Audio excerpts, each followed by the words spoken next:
Hey everybody, how's it going? This is the return of the Great Show, and I will be doing a review on the Monday Night Raw that I just watched. Um, Overall, I would give it about a B plus. It wasn't exactly the perfect show, but it definitely had a lot of factors in it that really made it a interesting show. It made it a very good show. I just got a text message. I apologize. So, let's get down to business. So, we first start off with the Vicky Guerrero and Stephanie McMahon segment. It was really a really good segment, actually. I was surprised to see how it went down. It just basically started out with Stephanie calling out Vicky, saying, "Okay, we are going to give you a couple of options. You're either going to get fired or you're going to have to wrestle. I have to wrestle me." First of all, that actually was interesting because I thought it would be a returning AJ or something like that, or even a handicap match, which I'll get into a little bit later. But basically, how it went down was it was just basically a Vicky Guerrero face turn, which caught me by surprise, along with a lot of other people, because she had a quote that really stuck out. And that quote was, "There's one other family that is well respected as much as the McMahon family name, and that's the Guerrero name." And she mentioned how Eddie taught her to lie, cheat, and steal, and she ended it with her saying, if you will, "Excuse me," which really worked. I was really surprised by that. So we have Vicky versus Stephanie set for later on in the night. First match of the evening, Luke Harper versus Jimmy Uso. And believe it or not, I'm surprised I got that one right. Well, I listened to commentary, so what do you expect? So, it was just a relatively okay matchup. It did help, promote the tag team match going into this Sunday. Luke Harper beat Jimmy Uso with the discus clothesline, and Luke Harper's really looking good. And I think when Bray, and Eric go their separate ways, I think Luke Harper is going to be one of those forces to be reckoned with. But then I believe Jey Uso challenged Eric Rowan to another match, so we got a second match out of it, in which Jey Uso pins Eric Rowan. Then the Wyatt family attacks them both, grabs the belts. Bray Wyatt appears on the monitor, well, the big Titantron, saying how he's proud of you guys, how proud of his boys, and that it's only going to be like the beginning. And surprisingly enough, he did not start singing, he got the whole world in his hand. He actually just went back to his classic Follow the Buzzards, which I thought, oh, thank God. If I have to hear that song one more time, I would have just killed it. Commercial break, and then interesting promo. They cut to Alexander Rusev and Lana basically bashing Washington D.C., saying how our Congress is never evenly, on the same team. We're not exactly that good. Talking about Putin again. And I honestly looked at this and I thought, if ever there was a time for Jack Swagger to turn face, this would be the time, because it's in Washington, D.C., it's against a self-proclaimed Russian, so that would definitely, put... I've been really thinking about this, having Rusev versus Swagger. There's been a lot of talk about it. I think tonight would be the night that would actually happen, but you'll see in a couple minutes why that didn't happen, which really bummed me out a bit. But I think they're just going to maybe save it for Battleground or something, but we'll see. And then, first Divas match of the night. Yes, I did say first. There's actually two. Was Alicia Fox versus Naomi with Cameron and Paige on commentary. And Naomi picks up a victory while Cameron bashes Paige, and Paige does her deal. And it seemed like they were going to put Naomi in the title picture, which they did. They made the announcement later on, so that kind of saves a little bit of time for this. Money in the Bank, it'll be Naomi versus Paige for the Divas title. And maybe if we have a bit of time, I can give my predictions on this Sunday. But we'll see. We'll see. All right. Let's see what else we got here.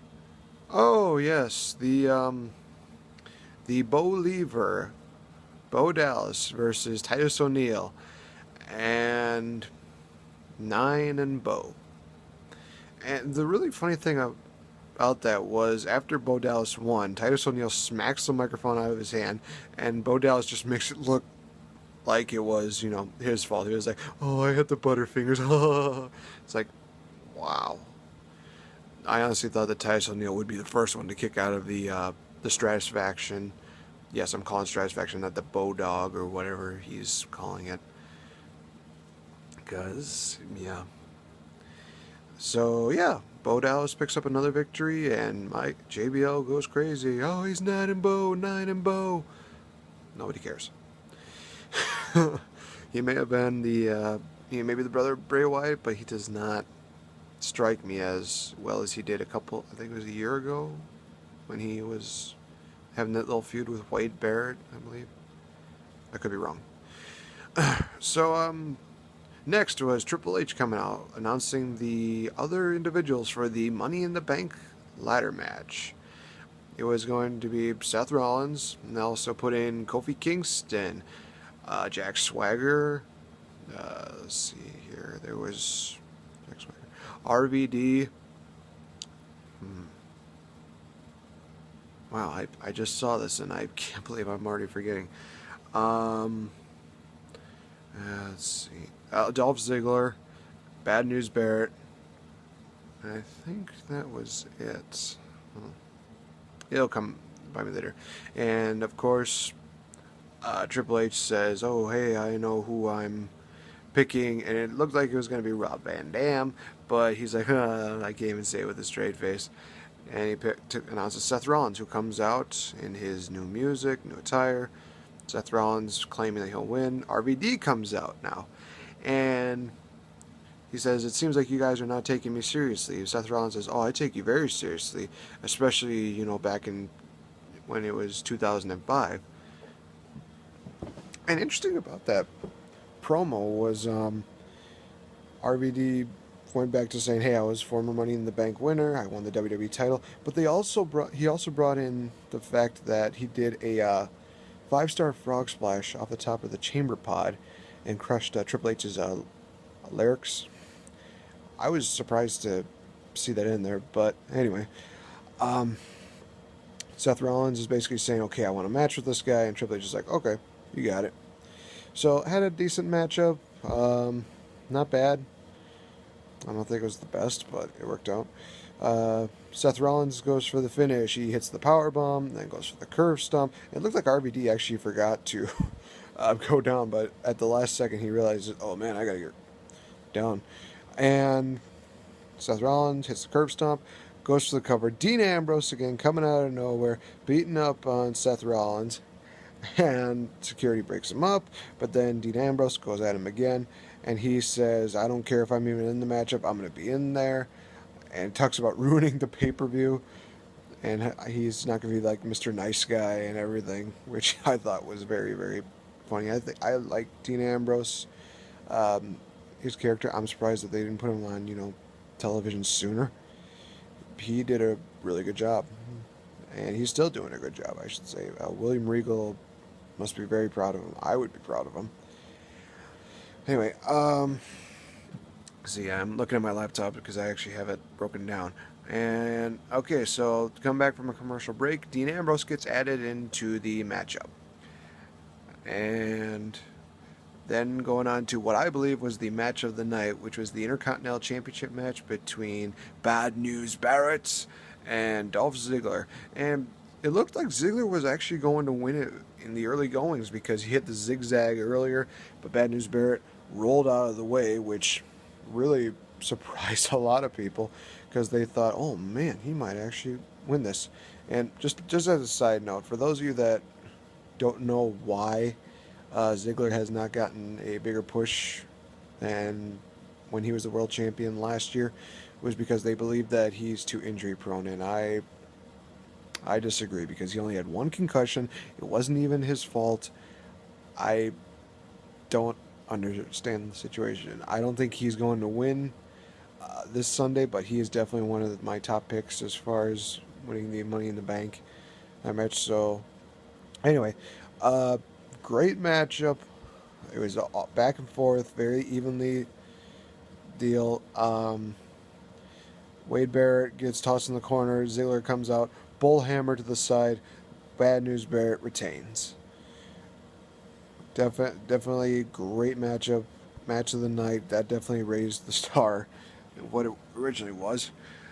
Now we have our second Divas matchup, being Stephanie McMahon versus Vicky Guerrero. Vicky Guerrero actually comes out with the Los Guerreros theme song, which I was caught by surprise. A lot of people were caught by surprise. She got a good reaction.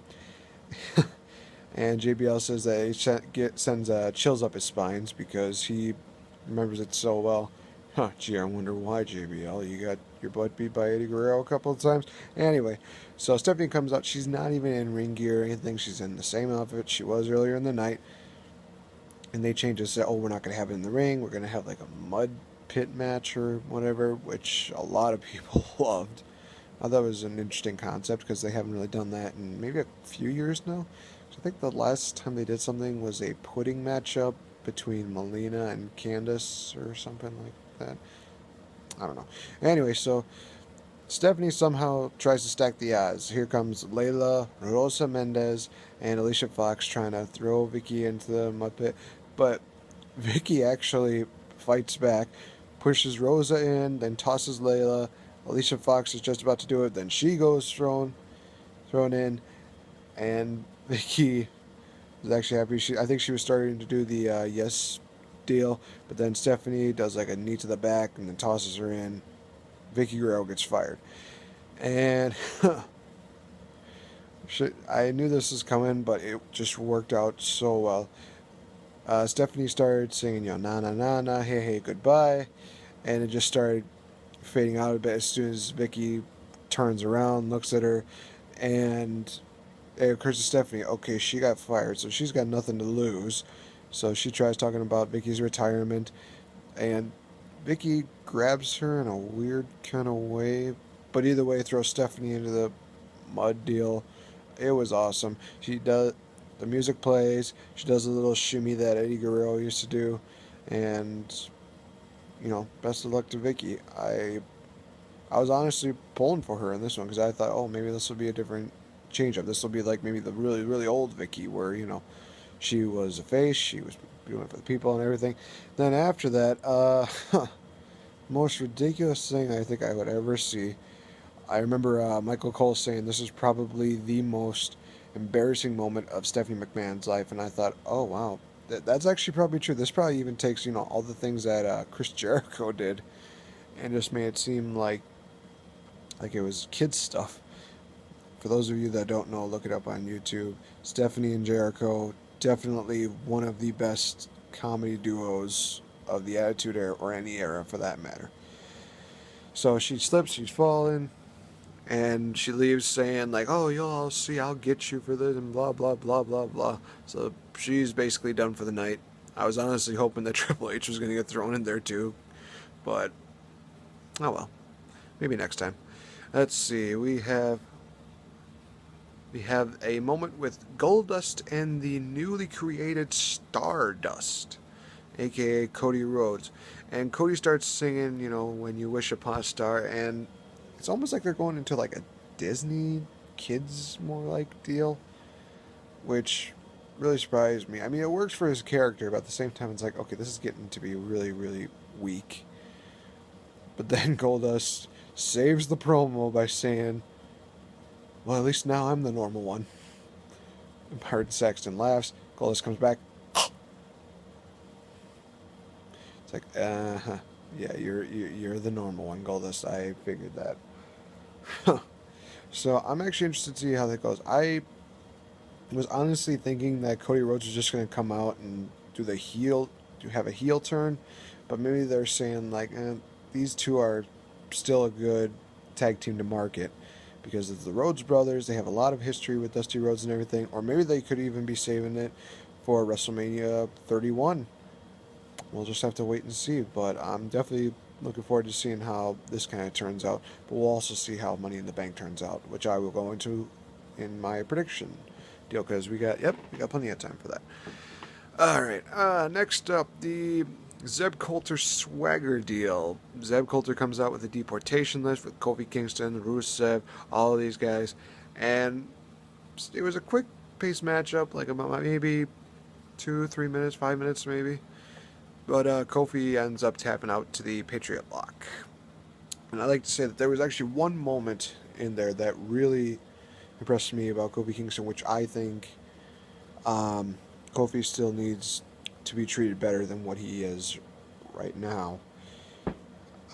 He actually did a springboard deal.